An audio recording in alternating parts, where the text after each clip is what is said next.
My tongue gets so twisted during pregnancy. I wish I could just get a thought out in a straight line. Okay, hey there, welcome to Curating Simple. My name is Alexis, and I am a homeschooling stay-at-home mom of 2. I have a 6-year-old daughter and an almost 2-year-old daughter, and I'm also expecting our 3rd little peanut.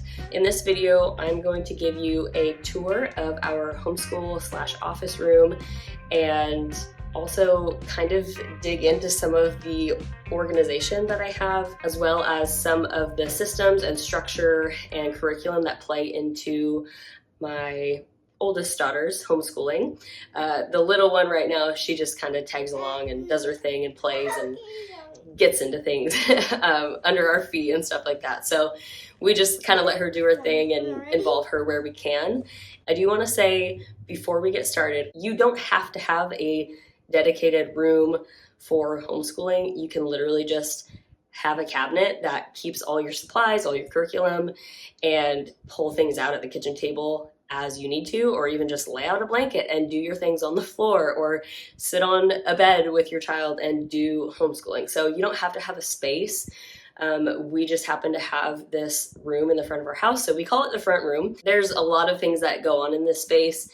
It's really just a nice flexible space. I even have a closet over here that was my prayer closet initially, but that really transitioned into a preparedness closet because I feel like the Lord was putting that on my heart, and that was the space for that. I can pray anywhere, but I can't carry all my preparedness stuff around with me, if you know what I'm saying. What was I gonna say next? Oh yeah, I did do a quick tidy up of this room before starting this part of the video, but I did record it because I wanted y'all to see that I'm just a real regular person. I'm just an imperfect mom. We have a messy, chaotic house at times. I needed a clear mind before getting into this video. So I don't want to take up too much of your time.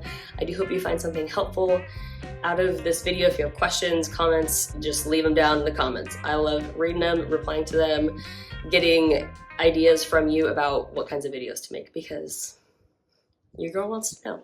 Okay. Let's get into it. Just on the back side of the door, we have a closet, which is currently our closet where we keep extra foods and kind of toiletries, and it's sort of becoming a little preparedness stash. It's something I've been interested in doing for a long time. I've kind of learned about over the years, and I'm starting to take it a little bit more seriously, just to have a little bit of a buffer for our family during different seasons. And so we just have some things here. This is actually a sewing project I need to wrap up.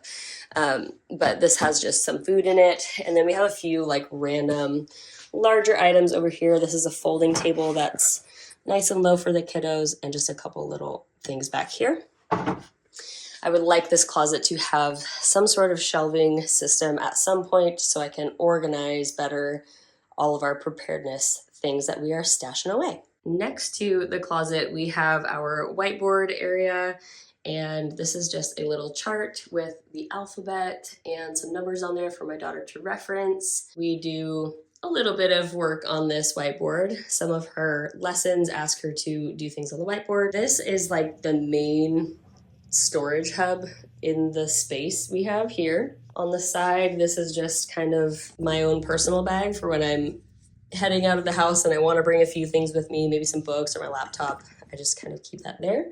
Plus it's pretty, I think. And then this is just some random like math activity thing that my mom got for my daughter. We haven't really put that to use much, so that's just kind of hanging out there. Let's start from the top and we will go down to the bottom. So we have our little Pixar lamp. We have a pencil sharpener, which is a really good one, by the way. So if you're looking for a solid pencil sharpener for your homeschool space or office or whatever, that's a pretty good one. All right, and the printer, and then over here we just have like a little bit of everything going on. Tissues, because we've all been sick and had runny noses. This is just a box I set here with gifts that my daughter wanted to give to her friends. Behind that is another little organizing caddy. And back here we have our family binder. And then there's just some random things in here that I need to sort and go through and put in their proper place. One of those things happens to be Christmas cards. I hole punch our Christmas, birthday, holiday cards, anything like that, and I bind them together with ribbon for each of us. And then obviously like Christmas and family ones, there's a separate like family card book, pens and all that. Hey now, stay put. Okay, and then behind there we just have our Wi-Fi router. And a little power strip here for some plugging in things. Here is a cubby with all my daughter's books. She's got a basket of more like storybooks. These are, I would consider, a little bit more special of books. These are ones that we've made or maybe have been passed down in the family. So we wrote books in homeschool group, and this was my daughter's. This is one we made for Father's Day. This is one of my printable books that you can download through my Linktree. It's down in the description box below. This is a health coloring book for kids. It's really fun. And then we just have some other little books here. And this is the one my daughter completed when she was about 3 years old. So we have a little bit of organization going on this shelf right here. And then over here, she's got her Bible, a dictionary, and then she has some magazines in there from a subscription that my mom got her, which was really nice. Okay, in this first cubby, we have some random things. We have a homeschool binder that just has some extra activities, and we put my daughter's completed like artworks, crafting, like paper crafts, and her homeschooling charts in here. She's got a bag full of stickers. And then we just have a couple like random activity things in here as well, and folders. I have some journals and notebooks and stuff here. And then also just some other like office supply things organized in there. My daughter's camera stuff. The next bin over here has like printer paper, hole puncher. We got some permanent markers and my markers that I use. And just some other like paper things. I have an address book. We got note cards. We have postcards, envelopes, that sort of thing. I keep my scissors up here, some tape, mailing supplies, just kind of things that you need from time to time. Beneath this bin, I have a bin that holds all my like scrapbooking supplies, like the really big 12 by 12 papers. I've got a paper cutter in here. I'm not super huge into scrapbooking, but I did want to put together some, I don't know, fun pages of different places we've been and activities we've done. And they have turned out really cute. We do have a scrapbook. There's a few more like themed pages that I want to put together, but then I think I'm going to be giving the scrapbooking a break for a while just so that I can really like mentally let go of that and focus on some other things that I want to do this year. Even when you're not super committed to doing something, if you have done it in the past and you haven't really been like, okay, I'm moving on from this for a while or forever, maybe even, it can, at least for me, it can still kind of like, it's like running in the back of my mind, like one of those apps when you have 30 apps open. It's like, I opened that 4 days ago and it's just like running in the background, waiting to be shut off. So for me, I feel like that's been scrapbooking. It's like always in the back of my mind. Like I'm sometimes like adding, extra little pictures or like little things in here that I want to add to those projects that I want to work on. But I want to just like put that to rest for a little while. This next bin that's like right in the center of the cubby shelf, it just has some games in here. Count Your Chickens. This is a really good one. We've played that one for a long time. My oldest daughter's not really into it much, but I think anymore. But I think as our younger daughter gets to be about like 2.5, 3, she'll be able to start playing that game. Snail's Pace Race. You predict who's going to win and who's going to lose. You're not betting, you're predicting, but that one's a fun one. We like to cheer on, our color, and we're like shouting, and we just kind of try to make it extra fun. Otherwise, it's like we're just moving some colored snails around. But you got to make it fun, We recently got Guess Who. It's so cute. My youngest daughter, she says, "Get who? Get who?" She has no idea how to play it, but That's a good one. Also, memory games. These are also really handy to have if you are teaching your child card games. We have a large card deck of 2 different games. It's Bible Old Man and Jonah Go Fish. So this is really helpful for holding all those cards in your hand. Okay, I'll show you this last one. I made this fun like little deck of cards, just pictures and words, but they're laminated. This one's Pray. They're double-sided, but they just have like pretty pictures, and the baby one is well loved around here. I don't know if you can see it. So it's super wrinkled, and yeah, there's just some fun ones. I like to give these ones to the toddler to make her feel like she's doing an activity, and they're relatively indestructible because they're laminated. I've considered making these like a printable for these. I just don't know how realistic it would be for other people to like print them out, cut them out, laminate them, or if they want to pay to get them printed on like really nice paper. I don't know. But they're fun, they're cute, I think. Okay, next to that one, we're getting down low here, guys. Oh my. Next cubby down. This one is the toddler's books. So she's got her own basket of just some board books and little books that she's received as gifts and whatnot over the last almost 2 years. These cubbies down here on the bottom were empty until Christmas time. And then we needed a place to put things, and we had the place for them because we didn't have every shelf full.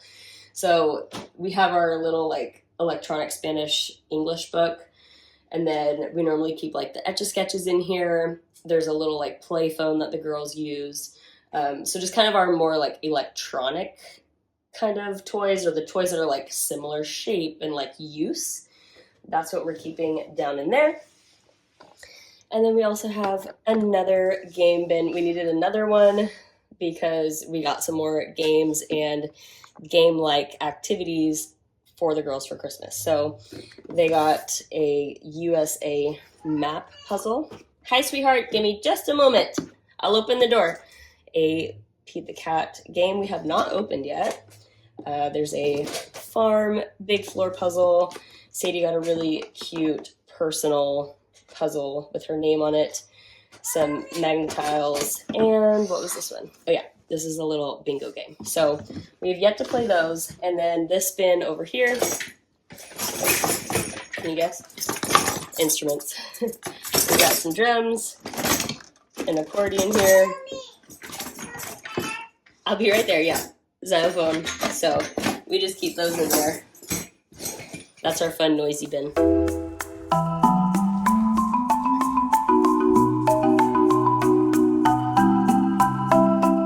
Okay, and this is the main area where we do our homeschool lessons, any kinds of crafts or other activities that we just need to leave out so they're not on the kitchen table or other places of the house. I love this table. I love that this one folds down on both sides, and it has 3 drawers on either side of the table.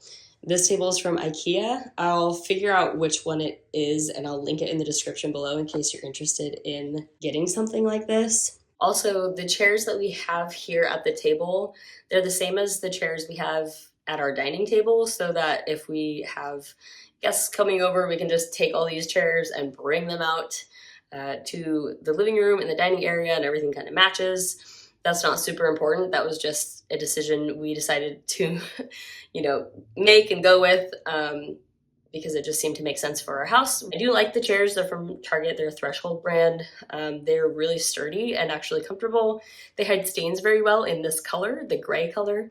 The table is just like, it's the workspace, right? So we have a little caddy over there. That's just my water, my laptop and whatnot.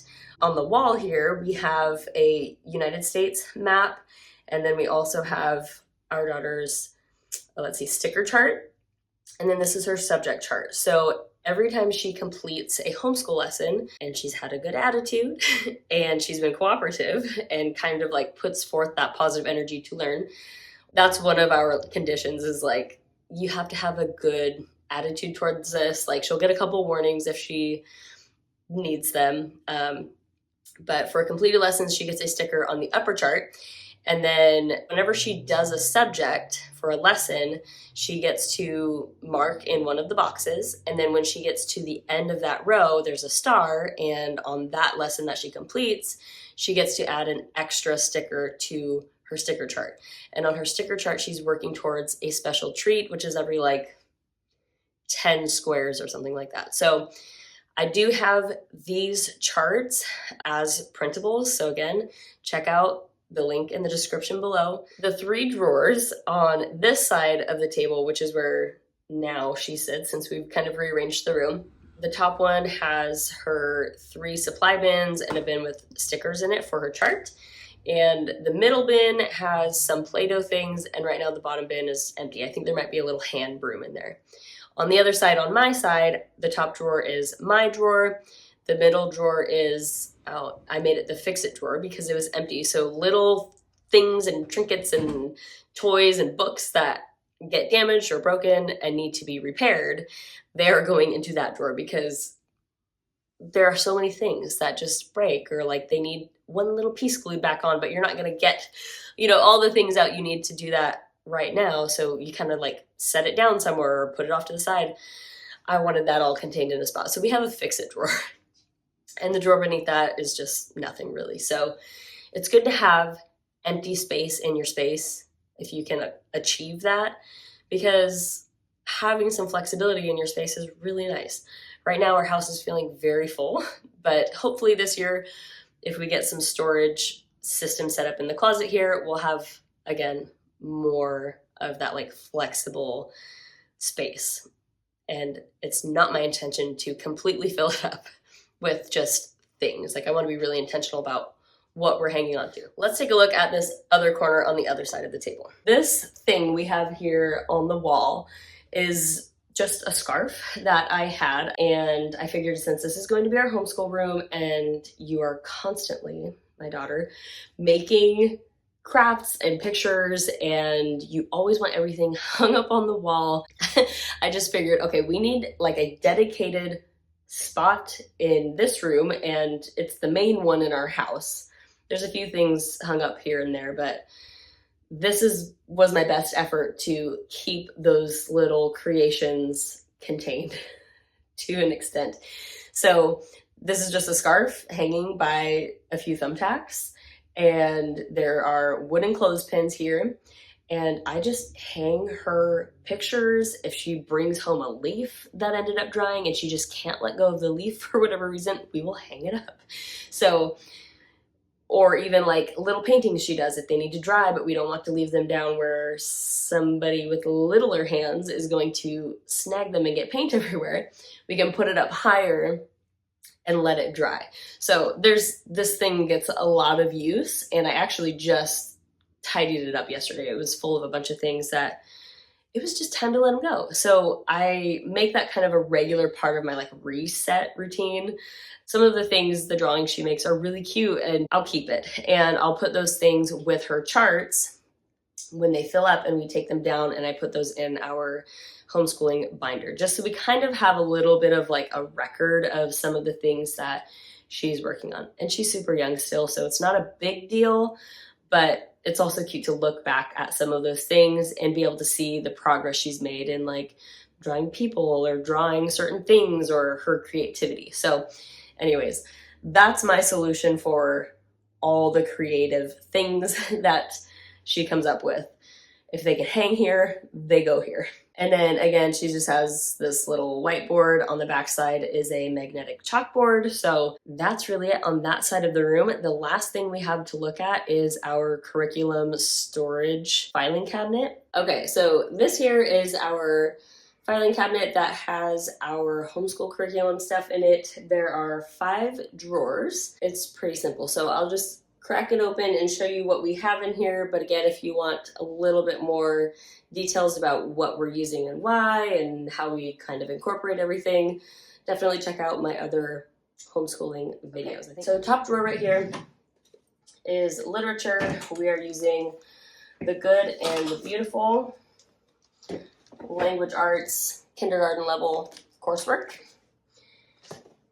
These little flashcards we made as part of various lessons. It kind of prompts you to make certain things every once in a while. We just got a few lesson items from there, but I also have a printable that you can download, and it's called I'm Learning the Alphabet. It introduces the letter, capital and lowercase. There are various pictures and the associated word, and then down beneath at the bottom, there's the capital and lowercase letters in various fonts, because sometimes it's tricky to distinguish what's capital and what's lowercase depending on how it's written or typed, the font. It's just a way for kids to really get like familiarized with the letters, like the individual letters when they're first learning the alphabet and like what those symbols look like. Some kids grow up, you know, in their toddler years and they sing the ABCs, but they don't know what the ABCs are. So it's just one of those ways to kind of like introduce them and give your kiddo some work to do. And once they've done a handful of them, it's very likely that they'll be able to do it as independent work, and you can just kind of set them up with it and they'll do the page by themselves. So I think this one's really fun, especially when you're just getting started. And it's free. I have free printables. I like to make them, so I like to share them. In the second drawer, we have her faith drawer. Normally I have some printables that, again, I have made for her that are faith oriented and like, you know, Bible verses and biblical kind of lessons or scriptural based lessons. But it looks like she's done all the ones that we had in here. And so right now she just has her journal that was left over from our homeschool co-op. And we've been doing some kind of faith oriented, just like writing and drawing prompts. So this one was Genesis 9:15. God said, I will remember my covenant, which is between me and you. And she drew the ark and a blue and green rainbow. 11. That brings us to our math bin. We are also using the kindergarten level coursework from The Good and the Beautiful. I really like it. She really likes it. She seems to be into math. These are just some papers that came with the math activity stuff that my mom got her. We've done one of these and they're just simple little like printable activities. And then just some of the things left from the coursework down in the fourth drawer here. And this is a subject that we don't have on her subject chart. Actually, I'm just kidding, we do. It's literature, math, and Spanish, and then faith and arts. Those are the 3 rows we have on there. I forgot about the Spanish because we haven't been doing it for a while. And the reason for that is because since she is learning to read and write right now in English, she knows some Spanish, but she's definitely not fluent. I'm not fluent. My husband and his family are, but currently our oldest, I noticed it was really like tricky for her to also learn literature in Spanish. The letters make different sounds, the accent that you put with it, you know, I noticed it was challenging. So once she gets reading and writing down a little bit better, we are going to do more of our Spanish coursework. And this is from Llamitas Spanish. And this is the level 1 course book. Once she knows how to read and write pretty strongly, I think she'll actually really enjoy getting into this. There's lots of great like songs that come with the course, and I've really liked what we have done together of it. We've only done it, not very many lessons, honestly, because I noticed it was becoming challenging, and when that happens in homeschooling, you have the freedom and flexibility to shift gears and shift focus and do something different. So that's what we decided to do. But we have the Llamitas Spanish coursework. We also have just like a little coloring alphabet activity book, and then some Spanish English cards, and then also some Spanish body parts. The very bottom drawer here is art stuff. Really, it's just like a jumbled mess of paper. She's got a clipboard. We've got a coloring book in here, more paper, just random things that she can color and art on. Let's see. Sometimes if I want her to work on art, I will just say, hey, find a couple pictures you want to learn how to draw and draw them. I think I think she does a pretty good job. She got a tracing board for her birthday, so tracing pictures on that has been really fun to see her figure out like really how to do that. Yeah, so those are kind of our subjects. Those are our curriculum materials that we are using. All right, so up here we just have a bulletin board. Mainly that's for me. I have some herbs or weeds that I found in the backyard in the summertime, and I decided to pick them, clean them, and dry them. One of them I want to make a salve with. I just want to experiment with some of those things this year. I also have some gift certificates that if I keep them in the family binder any longer, I will permanently forget that they're there and they will totally expire on me. So there's a couple of charts right here that I made for our oldest. They're to help her find things to do and find ways to care for herself when she says, I don't know what to do. I want something to do. I'm bored.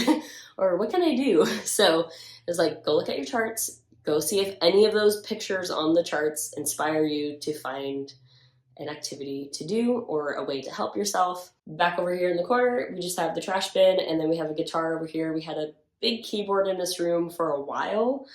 We used it for a little while, but I don't play instruments. So trying to like add that to my plate and really get into that was kind of feeling impossible a little bit. I don't know. It just didn't feel like it was fitting in our family, at least for this season. The guitar we're going to hang on to. I've always wanted to know how to play guitar, so I'm just kind of keeping that dream alive and also keeping that available for my kids if they are ever like, I seriously want to learn how to play guitar. There you go. There's a guitar in the corner. You can learn how to play it. And if not, then it's just nice to be able to strum some strings every once in a while and dream. And this is where the doggo sleeps. This is where she stays in this room with the door closed while we are out of the house, just so she stays out of trouble. And at night also. All right, so that is the tour of the space and a look at how I keep things organized in our homeschool and office room. We're really not trying to recreate school and the structure of the school system at home. There are certain elements that are helpful to use, things like having a whiteboard or a chalkboard on the wall, having binders to organize things, having some sort of routine or schedule or rhythm that you go by for the sake of consistency. Also, what's the word I'm looking for? Like reward systems. I was looking at the sticker chart, like tell me what I was trying to say.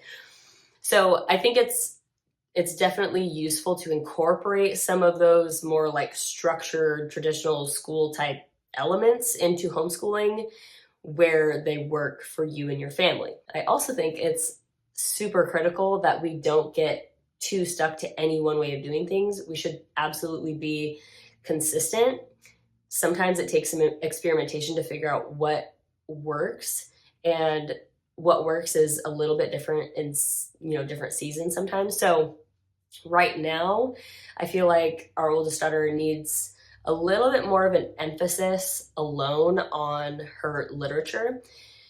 Just really nailing down like what all the letter sounds are. She knows them, but there's also those vowels and some of those other consonants and the combinations of letters like TH and CH, and they make different sounds. So really like taking in all of literature and just like really getting in the repetition with reading and practice and just like learning new things and mastering those skills with her reading in particular. At least for this first part of the year, I think we are going to be shifting our focus to her reading skills. When we were really trying to work a lot on like alternating sort of the literature and the math, both of those have a lot of symbols and concepts that I think when she's trying to do both of those things on a regular basis, it just was kind of a lot. And yes, if we want to mix things up, or if there's a day where she particularly wants to work on math,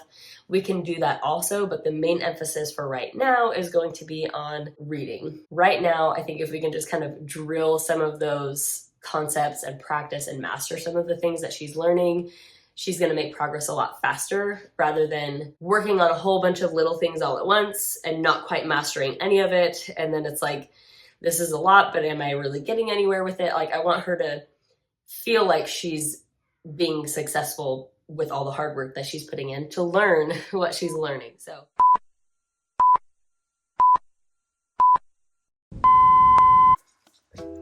What is that? Yeah, bring it a little closer. It's about leaves in water to see what they do. Oh, okay. What made you want to do that? I just wanted to see what it would do. Yeah, you just had that little glass jar and like, you have to do an experiment in that, right? Yeah. This is the perfect jar for it. Where did you get that leaf? Oh, from the plant Dad got me. Yeah, that little plant in your room. I did that one time, and I poured this one because it drips. Yeah, I do remember. Well, cool. I hope your experiment goes well.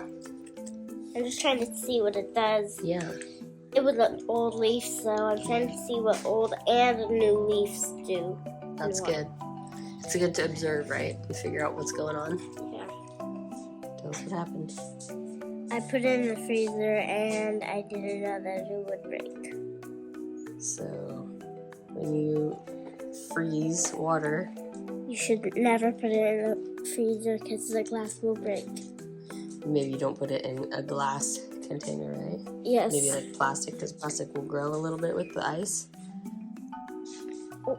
Yep. Okay, let's get it in the trash now. So long, experiment. If you'd like to see more homeschooling content from Curating Simple, give this video a thumbs up and head over to my channel where I have more videos on the subject. Hit that subscribe button, and if you'd like to, turn on notifications so you don't miss when I post another video. You will see me in the next one. Until then, take care.